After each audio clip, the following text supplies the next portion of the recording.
Здравейте и добре дошли в моят канал.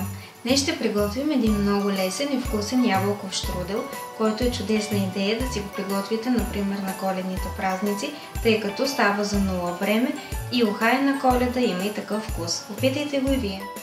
Нека първо да видим съставките, а те са 3 ябълки, 60 г захар, 40 г смляни орехи, една супена лъжица брашно, една супена лъжица галета, една чайна лъжичка канела, едно яйце и една ролка бутер тесто. Нека да започваме с приготвянето. Първо ще обеля ябълките и ще ги нарежа на купчета.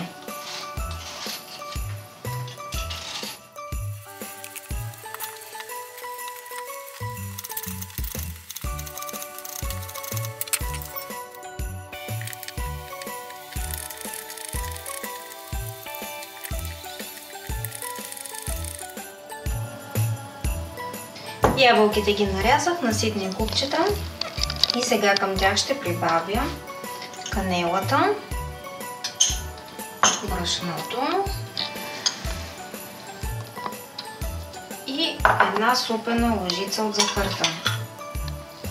Това всичкото ще го развъркам хубаво.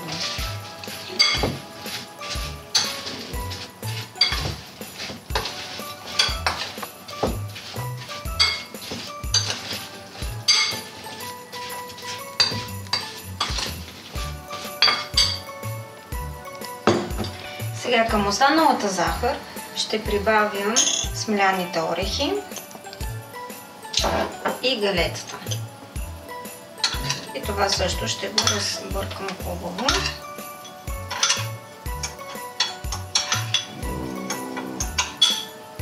И сега продължаваме към следващата стъпка.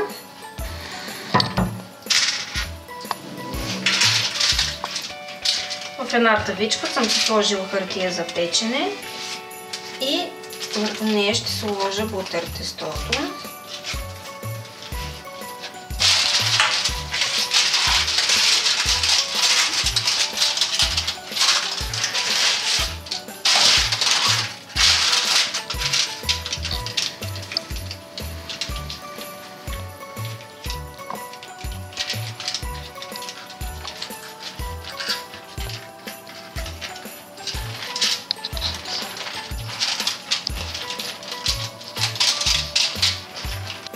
Първо ще сложим от сместа с захарта, галетата и орехите горе-долу в средата на тестото, като ще внимавам да не ги изсипвам до самия край, ами тук да остава една лента от около 3 см.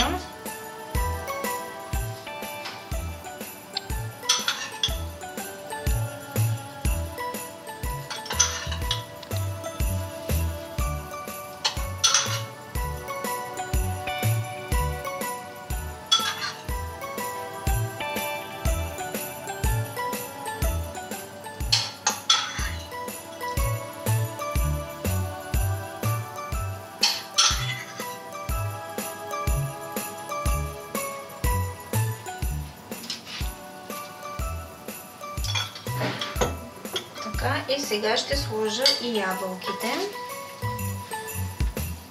върху тази ивица.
Останаха ми малко ябълки, няма да ги слагам всичките, за да не тръгнат да ми излизат.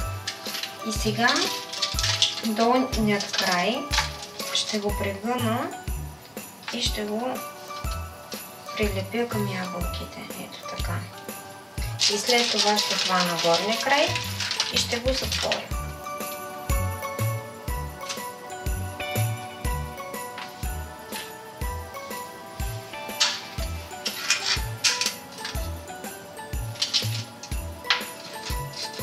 Ето така. Сега ще си извадя една купичка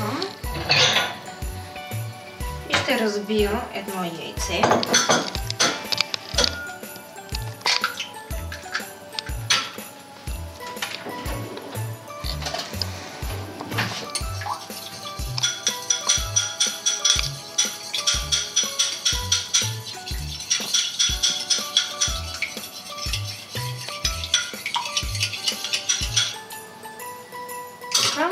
И с помощта на четка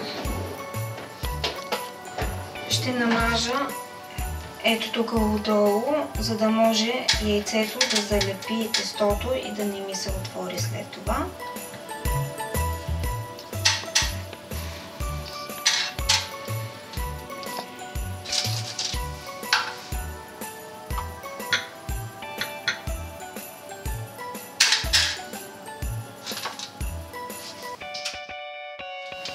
След това с едно остро ножче ще го разрежа.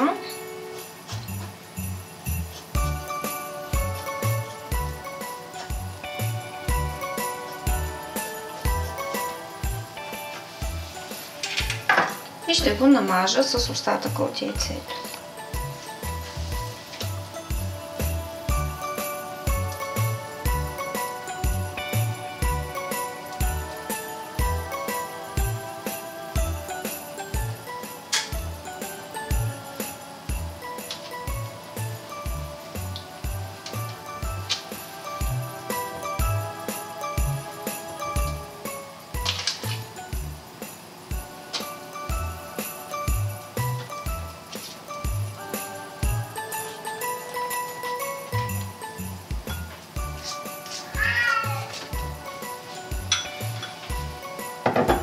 Штруделът е готов за фурната. Пече се на 180 градуса за около 20-25 минути с вентилатор.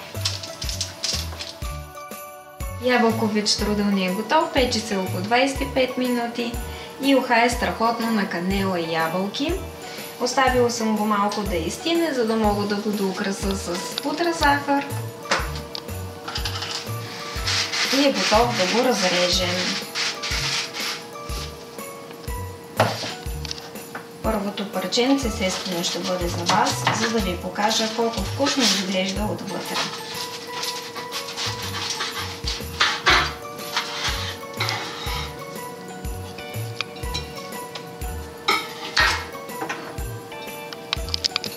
Ето така изглежда отвътре. Надявам се това видео да ви е харесало.